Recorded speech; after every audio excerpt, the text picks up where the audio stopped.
What's up, guys? We got a video for y'all today.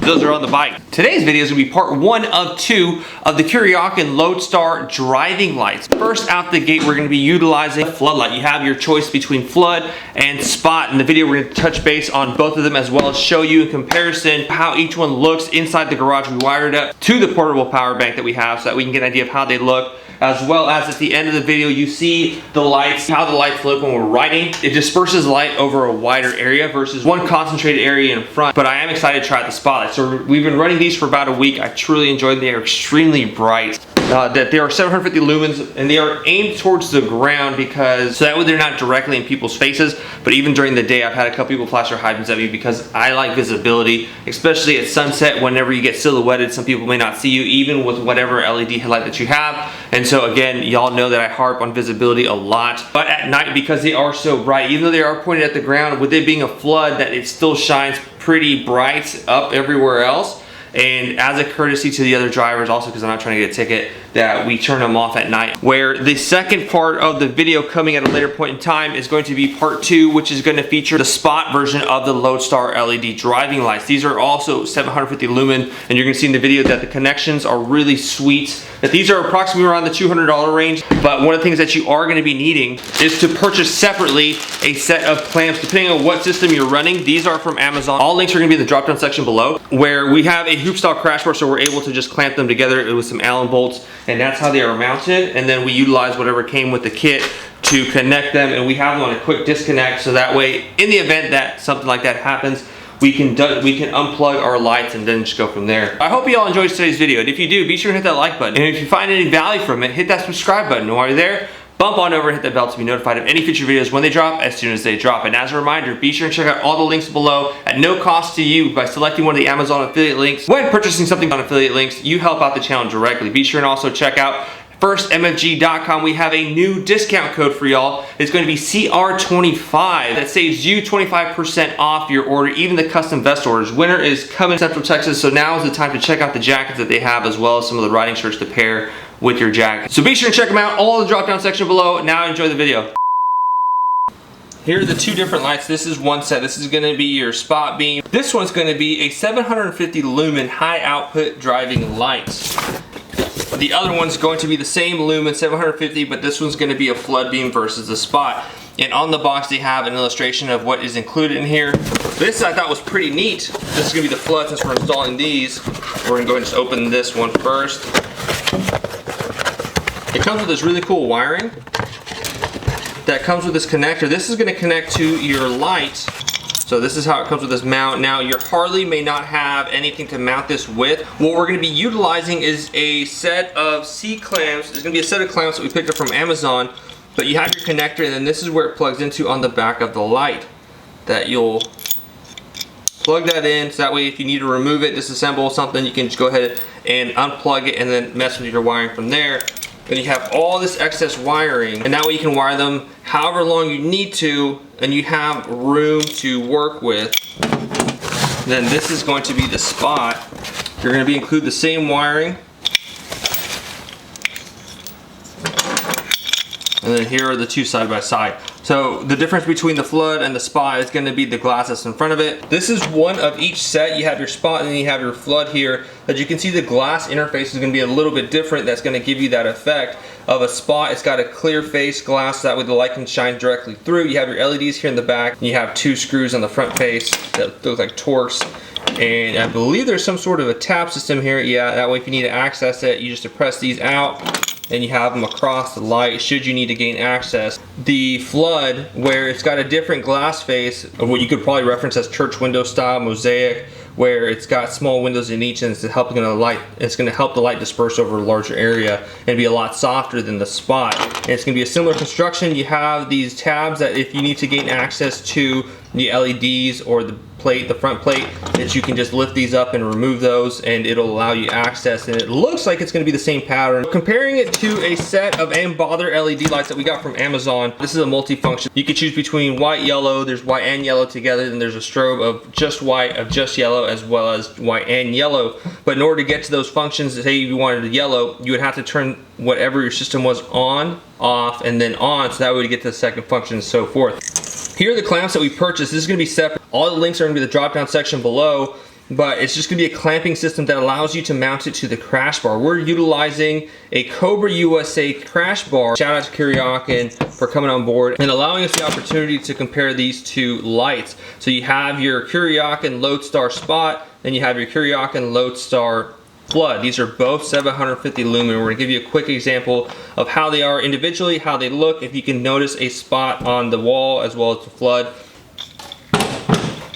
So we've turned off all the lights inside the garage, the studio light as well as the garage lights. So now we have our connector for our 12 volt connection. We're going to plug into the portable battery bank. It is off. This first one's going to be the Spot. It's got the clear lens, bottom corner of your screen. Turn on the battery bank. And then that is the Spot.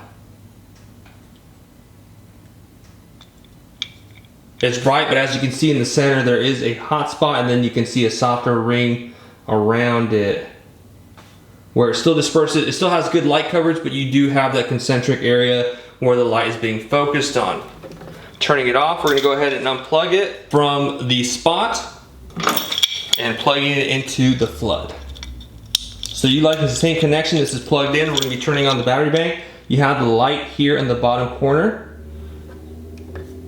and it's much softer. You still have a heavier flow here in the center, but it's not like the Spot. This is gonna give you a lot more light coverage. This is gonna be great for back roads because the smallest amount of light illuminates so much, and it'll give you a greater coverage because I'm seeing it spill over on the walls. I can see on the light on my cabinet shelves over there. It's covering the jacket that's here shortly off your screen, and it's going well into where my garage door opener is going. Now we're gonna take a look back at the Spot and see how the coverage is for that in regards to width. So we're plugged in. Again, it's gonna be here in the bottom right of your screen.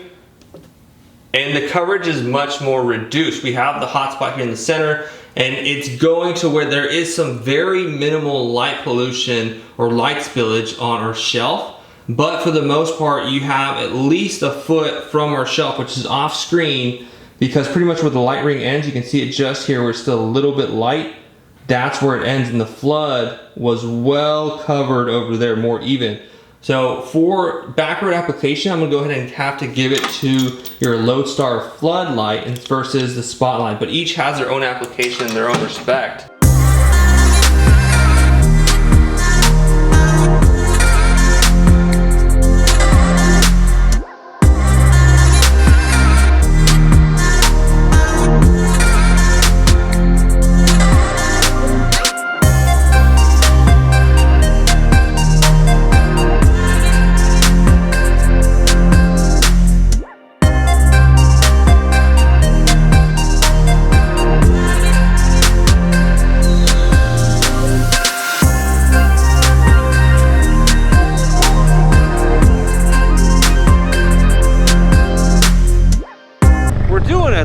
Test of the lights. We currently have them off. We have the same trigger that we had our previous lights set up onto our dash, which engages or disengages the lights.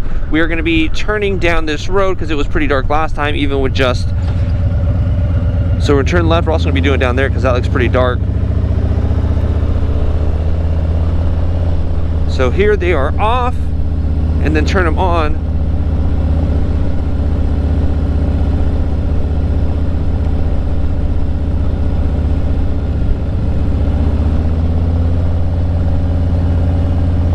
That's pretty neat.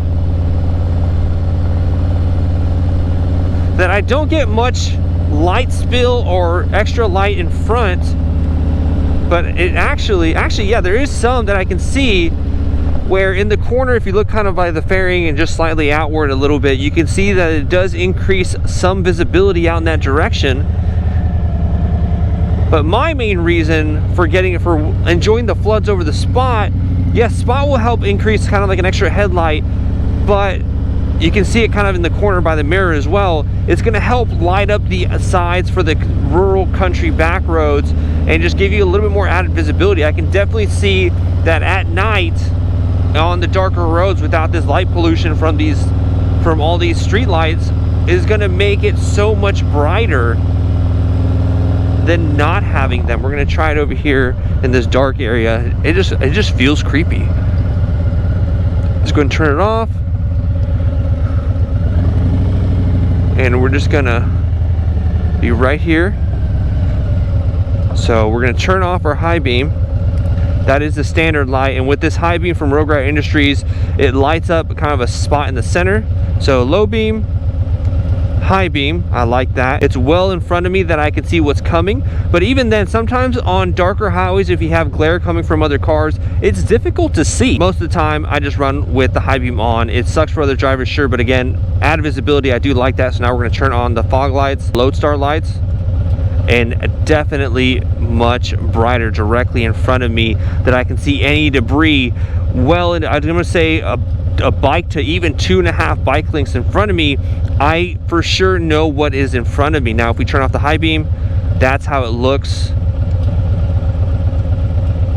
So you can see a little bit of increased light in front, but most of it's going to be here in your immediate area, let's say 2 bike lengths in front of us, and as well as on the sides, which I'm really liking about this because it gives me the ability to turn my headlight. If I see something over there that I need attention, I can already get an idea of what's over there, but then turn my headlight with the high beam engaged. Now I can truly see what's out there. That just feels so weird being back there, like just being here. It's like sneaky. What does that say? Oakmont Drive closed. That's interesting.